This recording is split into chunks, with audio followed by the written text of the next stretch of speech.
दोस्तों स्वागत है आपका इनसाइट नॉलेज की इस समय की टॉप डिफेंस और वर्ल्ड अफेयर से जुड़ी न्यूज में। इस वीडियो में बात करेंगे कि किस तरह से भारत की प्राइवेट कंपनी ने पहला अनमैन्ड बॉम्बर भारत का बनाकर उसका सक्सेसफुल टेस्ट किया है। इंडियन नेवी की तरफ से डिफेंस एक्विजिशन काउंसिल को एक स्पेशल रिक्वेस्ट भारत के एक बेहद एडवांस प्रोजेक्ट के लिए भेजी गई है। इसके अलावा अमेरिका के साथ इंजन को लेकर आ रही परेशानी के बीच भारत ने रूस के साथ मेगा डील साइन कर डाली और अमेरिका देखता रह गया और करोड़ों डॉलर की डील उसके हाथ से निकल गई। इसके अलावा भारत के यूपीआई ने दुनिया भर में कमाल करके दिखा दिया है और अपने सभी पिछले रिकॉर्ड को तोड़ डाला है। इन सभी खबरों के बारे में डिटेल में इस वीडियो में बात करेंगे, इसीलिए वीडियो को अंत तक जरूर देखिएगा। साथ ही अगर आप हमारे चैनल पर पहली बार आए हैं तो मेरी एक छोटी सी रिक्वेस्ट है कि नीचे दिए गए सब्सक्राइब बटन को प्रेस कर बेल आइकन को दबा ले, जिससे हमारी डेली ऐसी वीडियो आप तक सबसे पहले पहुंच सके। तो चलिए शुरू करते हैं इस वीडियो को। पहले बात करते हैं भारत के यूपीआई पेमेंट सिस्टम के बारे में, जहां एक तरफ जीडीपी ग्रोथ के मामले में भारत तेजी से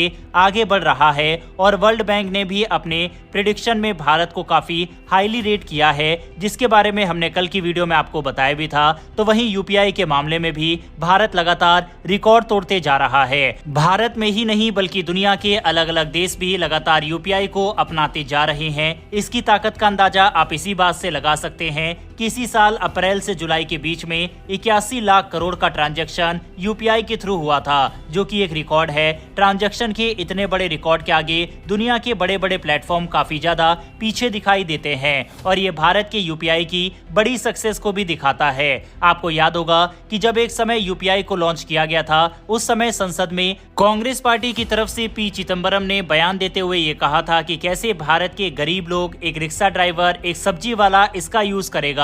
लेकिन आज हम लोग देख सकते हैं कि किस तरह से यूपीआई भारत के कोने कोने में पहुंच चुका है। पिछले साल के मुकाबले यूपीआई में 37% की बढ़त दर्ज की गई है। वहीं जैसा कि हमने बताया कि पिछले 3 महीने में 81 लाख करोड़ ट्रांजैक्शन के साथ ये दुनिया के किसी भी प्लेटफॉर्म से कोसों आगे है। ग्लोबल पेमेंट हब के मुताबिक यूपीआई में हर एक सेकेंड 3729.1 ट्रांजैक्शन किए गए हैं, जो कि 2022 से पहले 2348 ट्रांजैक्शन पर सेकेंड के करीब थे। भारत के यूपीआई ने लगातार तीसरे महीने 20 लाख करोड़ के आंकड़े को पार किया है, जिसको देखकर दुनिया भर के देश हैरान है। भारत इस समय डिजिटल ट्रांजैक्शन के मामले में दुनिया के सभी देशों से काफी आगे है। आपको ये जानकर हैरानी होगी कि इस समय भारत के अंदर तकरीबन 40% ट्रांजैक्शन डिजिटल रूप से ही होती है और उसमें भी यूपीआई की हिस्सेदारी काफी ज्यादा है। वहीं एक्सपर्ट की माने तो यूपीआई के आने के बाद लोगों की इनकम बढ़ी है, साथ ही खुलकर खर्च भी कर रहे हैं। वहीं रिपोर्ट की माने तो अगले 10 साल में यूपीआई 100 बिलियन के आंकड़े को भी पार कर जाएगा। भारत के यूपीआई की यही कामयाबी दुनिया भर के देशों को इसे अपनाने के लिए मजबूर कर रही है। ऑलरेडी फ्रांस, यूनाइटेड अरब अमीरात जैसे बड़े देश इसको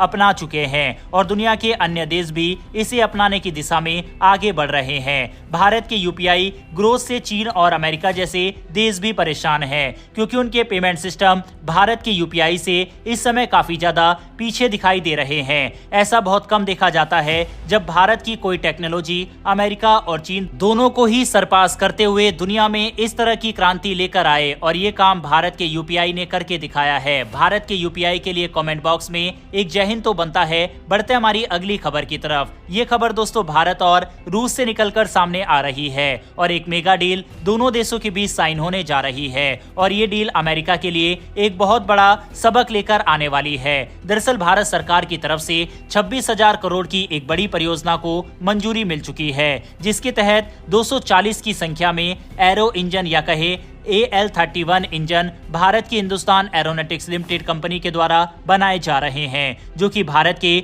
सुपर सुखोई प्रोग्राम के लिए होने वाले हैं। अब ये खबर इसलिए इम्पोर्टेंट बन जाती है, पहला तो ये कि भारत अपने सुखोई फाइटर जेट को और भी अत्याधुनिक बना सकता है। साथ ही जिन देशों के पास सुखोई फाइटर विमान है, भारत उन देशों को भी इस इंजन की सप्लाई कर सकता है। दूसरा, रूस के साथ साइन हुई यह मेगा डील अमेरिका के लिए एक बहुत बड़ा संदेश है कि अगर आप ऐसे ही इंजन डील में आनाकानी करोगे तो हम आपके अलावा किसी अन्य विकल्प की तरफ भी देख सकते हैं। हम सभी जानते हैं कि तेजस मार्क 1A प्रोग्राम अमेरिकी इंजन की वजह से ही डिले हो रहा है और ऐसा नहीं है कि भारत के पास विकल्प नहीं है। भारत के पास रूस के अलावा भी अच्छे खासे विकल्प मौजूद है। जैसे कि फ्रांस की सेफ्रॉन कंपनी या फिर ब्रिटेन की रोल्स रॉयस कंपनी। यही कारण है कि अब अमेरिका को सतर्क रहना होगा और इस मेगा डील को देखते हुए जो उसके साथ इंजन डील हुई है उसकी डिलीवरी टाइम पर पूरा करना होगा, नहीं तो भारत अमेरिका की बजाय सच में किसी दूसरे देश की तरफ देखने लगेगा। बहरहाल रूस के साथ साइन हुई 26,000 करोड़ रुपए की इस मेगा डील के बारे में अपनी राय कमेंट बॉक्स में लिखकर बताइएगा। बढ़ते हैं हमारी अगली खबर की तरफ। यह खबर दोस्तों डिफेंस सेक्टर में भारत को मिली एक बड़ी उपलब्धि को लेकर है। बेंगलुरु स्थित company flying wedge defence and aerospace यानी FWDA ने हाल ही में अपने स्वदेशी मानव रहित बम वर्षक विमान FWD-200B की पहली सफल उड़ान का ऐलान किया है। ये विमान मध्यम ऊंचाई यानी 15,000 फीट और लंबे समय तक उड़ान भरने वाली मेल मानव रहित हवाई वाहन UAV की श्रेणी में आता है। FWDA के संस्थापक और CEO सुहास तेजस्कंदा ने बताया है कि ये विमान निगरानी के लिए ऑप्टिकल पेलोड और हवाई हमले व बमबारी के लिए मिसाइल जैसे हथियारों से लैस है। इस विमान का aerodynamic design, propulsion system, control system और इलेक्ट्रॉनिक्स सब कुछ भारत में ही FWDA के अत्याधुनिक मैन्युफैक्चरिंग फैसिलिटी में तैयार किया गया है। ये फैसिलिटी 12,000 वर्ग फीट में फैली हुई है और बेंगलुरु के इलेक्ट्रॉनिक सिटी में 1.5 एकड़ जमीन पर स्थित है। FWD-200B का पंख 5 मीटर चौड़ा है और इसकी लंबाई 3.5 मीटर है। इसका अधिकतम टेक ऑफ वजन 102 किलोग्राम है और ये 30 किलोग्राम तक पेलोड ले जा सकता है। यह विमान 152 किलोमीटर प्रति घंटे की क्रूज स्पीड से उड़ सकता है और इसकी अधिकतम गति 250 किलोमीटर प्रति घंटे तक हो सकती है। इसे उड़ान भरने के लिए केवल 300 मीटर के रनवे की जरूरत होती है, जिससे कि ये छोटे एयर स्ट्रिप से भी ऑपरेट कर सकता है। इसकी खास बात यह है कि FWD-200B 7 घंटे तक लगातार उड़ सकता है और 800 किलोमीटर की दूरी तक मिशन पूरा कर सकता है। इससे ये विमान लंबे मिशन को बिना बार बार रिफ्यूलिंग या लैंडिंग के पूरा करने में सक्षम है। भारत की प्राइवेट कंपनी की ओर से बनाए गए इस अत्याधुनिक बॉम्बर के लिए कमेंट बॉक्स में एक जय हिंद तो बनता है। बहरहाल बढ़ते हमारी आज की अंतिम खबर की तरफ, जो कि नेवी के एक बड़े प्रोजेक्ट को लेकर है। भारतीय नौसेना ने 8 से 10 नए अत्याधुनिक विध्वंसक जहाज, जिसे प्रोजेक्ट 18 क्लास के नाम से जाना जा रहा है, बनाने की तैयारी शुरू कर दी है। इसके लिए नौसेना जल्द ही डिफेंस एक्विजिशन काउंसिल यानी DAC से मंजूरी लेने वाली है। दोस्तों प्रोजेक्ट 18 क्लास के इन युद्धपोतों में सबसे आधुनिक तकनीक का इस्तेमाल होगा। इनमें एंटी बैलिस्टिक मिसाइल सिस्टम और ड्रोन लॉन्च करने की क्षमता जैसी अत्याधुनिक सुविधाएं शामिल होंगी। इस प्रोजेक्ट के बारे में कुछ जानकारी पहले ही सामने आ चुकी है, जिसमें इन युद्धपोतों की जबरदस्त क्षमताओं का अंदाजा लगाया जा सकता है। पिछले साल जारी एक प्रमोशनल वीडियो में इनके संभावित डिजाइन का ग्राफिकल चित्रण दिखाया गया था। इस डिजाइन में एक नया और प्रभावी canister based universal vertical launch system यानी VLS देखा गया, जिसमें 144 मिसाइल सेल्स हैं, जिन्हें 3 6x4 VLS-2 लेआउट में जहाज के आगे और पीछे की ओर देखा गया है। इसके अलावा इन युद्धपोतों में 8 स्लॉट लॉन्चर्स भी होंगे, जो मुख्य रडार के पीछे स्थित होंगे। ऐसा माना जा रहा है कि ये लॉन्चर शक्तिशाली ब्रह्मोस 2 एंटीशिप मिसाइल के लिए होंगे। साथ ही इन युद्धपोतों में PGLSAM इंटरसेप्टर मिसाइल भी होगी, जिसकी रेंज 250 किलोमीटर तक होगी।